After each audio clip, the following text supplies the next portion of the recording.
바다에서 만난 인문학 47회 바다 앞에 선 조선의 운명입니다. 대항해를 하며 동쪽으로 끝없는 항해를 계속하던 포르투갈 선대가 만난 새로운 땅은 말로만 듣던 전설 같은 땅 지팡구, 오늘날의 일본이었습니다. 포르투갈 표류 상선들이 표류를 하고 있었는데요. 해양 지리적으로 볼 때 일본 열도가 남쪽으로 가려 놓여 가지고 조선에 흘러 들어오지 않은 것은 우리에게는 불행의 씨앗이 되는 건데요. 먼 바다를 건너온 이 푸른 눈의 상인들, 포르투갈 상인들을 접견한 당시의 일본의 통치자인 토요토미 히데요시는 서양 열강이 바다를 건너 대확장을 꾀하고 있고 아시아 해역권에 적지 않은 부분이 그들의 영향권에 들어가고 있는 이 정세를 읽고 평소의 야망인 대륙 침략에 뜻을 굳힙니다. 그들은 조총을 건네주었고 일본은 그것으로 전투력을 대가시켰습니다. 풍신수길, 도요토미 히데요시가 사망하고 인지내란이 끝나고 일본의 실권을 잡은 이는 도쿠가와 이에야스였습니다. 득층가강. 이에야스는 히데요시 때부터 구상되어 온 동남아시아에서의 일본의 무역 정책인 주인선 무역을 실시합니다. 이것은 일본 막부에 붉은 직인을 찍은 흑가서, 즉 일종의 해운 증명서인데요. 이 해운 증명서 주인장을 지닌 상선만이 일본을 출입하며 무역할 수 있는 제도였습니다. 이에야스 막부는 동남아시아에서 현지인들과는 물론 이곳에 진출한 포르투갈, 네덜란드 상인들과도 교역을 하며 자본을 축적해 갔는데요. 이때 일본 본토에서도 제한적이나마 교역을 진행했는데 나가사키 대지마 섬에 설치된 네덜란드 상관이 바로 그것이 되겠습니다. 나가사키 대지마 섬입니다. 여기에서 당시 유럽이 자본주의적 에너지와 함께 발달된 기술 문명으로 생산해낸 적지 않은 과학 기술 물품들이 일본으로 흘러 들어가게 됩니다. 그 예를 들면 기압계, 온도계, 레이덴병, 비중계, 암상카메라, 환등기, 선글라스, 메가폰 이런 것들입니다. 아마 이런 물품들, 근대를 상징할 수 있는 이러한 문명의 이기들은 아직 중세 상태에 머물고 있던 일본인들의 눈에는 좀 진귀하게 보였을 것이라 여겨지는데요. 이러한 물품들이 당연히 일본 사회에 소개되었겠는데요. 일본 사회에 얼마나 영향을 미쳤는지는 알 수 없는 일입니다. 지금 일본 쪽의 해양활동, 해양을 통한 문화교류에 대해서 조금 말씀을 드리고 있는데요.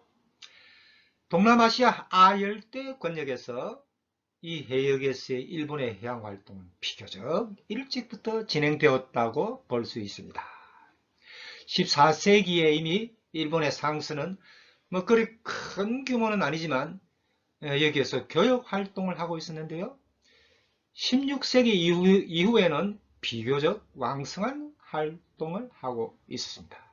당시 그곳에 진출한 네덜란드, 영국 등 유럽 해양국들의 무장한 상선들의 전투에 일본 사무라이들이 용병으로 참여해 활동했다는 사실이 전해져 내려오고 있습니다.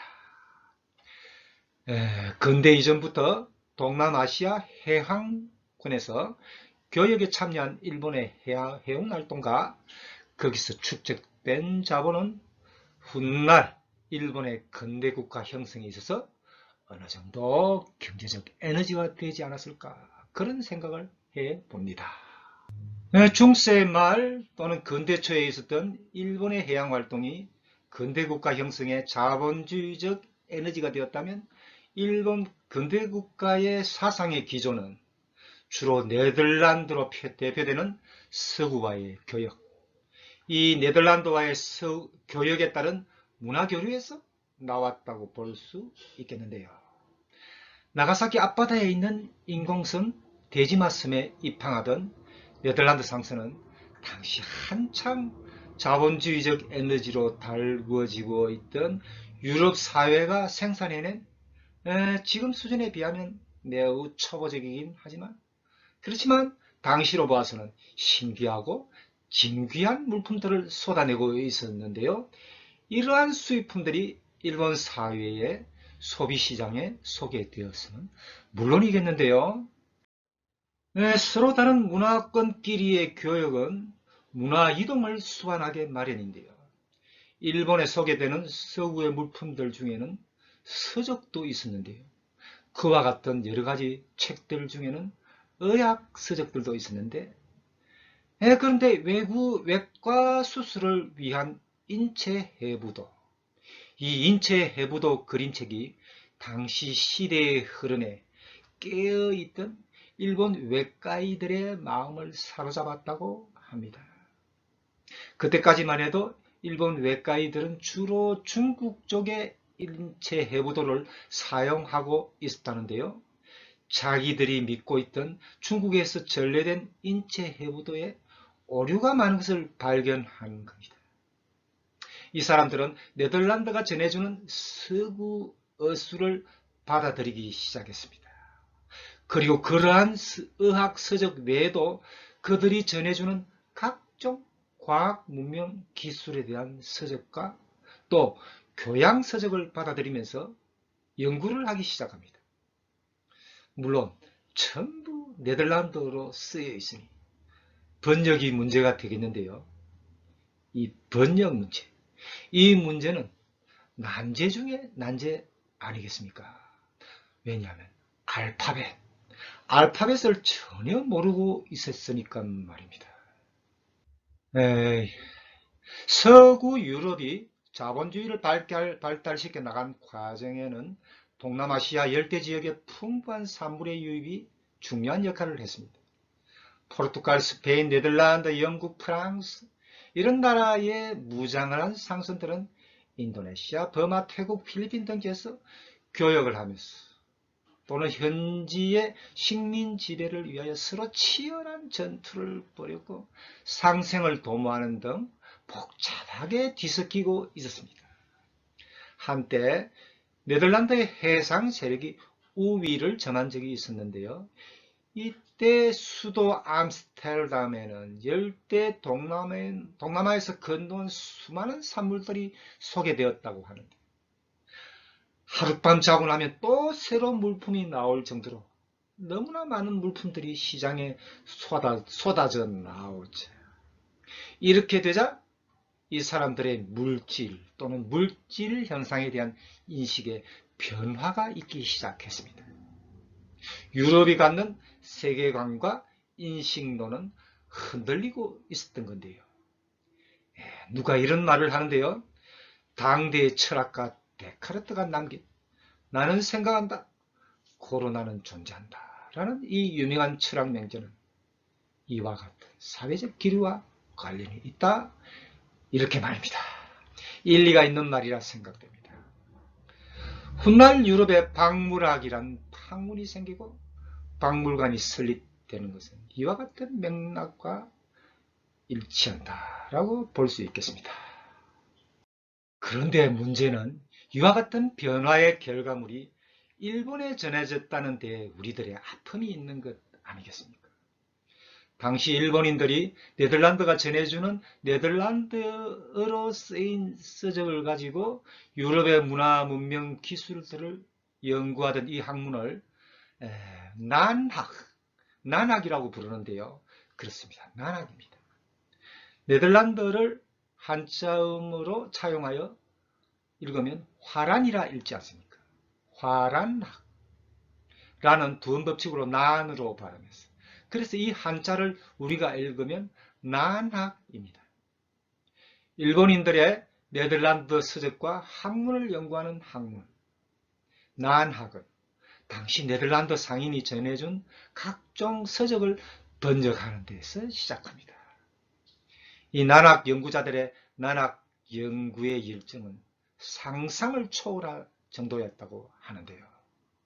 초기 난학 연구자들은 생애의 전부를 바치다시피 하면서 오직 번역 작업에 매달렸다고 합니다. 생전 처음 보는 알파벳으로 이루어진 문장을 번역하는 일, 그게 보통 일이었겠습니까? 또 어려운 일은 당시 일본은 한자를 사용하고 있었는데요. 중화권에서 사용하는 한자 용례의 규범을 벗어나서 새로운 한자어를 만들어야 하는 일입니다. 이것도 난제들 중 하나였는데요. 이 난학자들의 연구활동은 차츰 번역 수준에서 벗어나 서구의 과학 문명과 물질 문명이 갖는 사상 또는 이념과 궤도를 같이 하기 시작했던 것 같은데요. 이러한 난학자들의 학문 활동, 서구 문명 문화에 대한 그들의 사상은 훗날 일본이 개국을 하고 메이지 유신이라는 개혁에 성공하고 식민 제국주의의 근대국가로 나아갈 때 정치 이념과 외교 철학이라든지 그리고 사상에 있어서 근원적 에너지가 되었다. 저는 그렇게 판단을 합니다. 참 돌이켜보면 우리에게는 희락이죠. 희락이라는 서구가 추구하는 실용적 가치관과 그리 다르지 않는 학문이 있었지 않았습니까? 그렇지만 사람들에게 제대로 알려지지도 못한 채 역사의 뒤편으로 사라지고 말았던 것 아닙니까? 이 위대한 저작물이 그들 저자 개인의 것으로만인 채 남겨지고 말았으니 참 서글픈 일이었습니다. 이웃한 두 나라에서 비슷한 시대에 진행된 학문 또는 학문 운동이었지만 그 결과는 천냥지차로 격변하는 약육 강식의 국제관계에서 한쪽은 점령국, 다른 한쪽은 그들의 식민지가 되고 말았던 거죠. 근대의 전기기관 금속선의 함선을 갖춘 서구가 일본에게 처음으로 문호를 개방하라고 압박한 것은 1853년도. 1853년에 미국의 페리함대가 에도만 입구에 왔을 때의 일입니다. 그리고 우리는 1876년에 부산항, 원산항이 일본에 의해서 강제 개항되었고요. 그 본격적으로 외국 선박들이 우리의 바다를 드나들었습니다. 양쪽 다 외세의 거세 물결은 바다를 통해서였습니다. 그렇지만 반응은 달랐지요. 한쪽은 쇠국, 다른 한쪽은 개국이었습니다. 운명의 시간은 시시각각 다가오고 있고 결코 한눈 팔 수 없는 혼돈스럽고 위험한 국제정세가 예고되고 있었는데요. 조용한 아침의 나라 조선, 너무나 오랫동안 잠을 자고 있었습니다.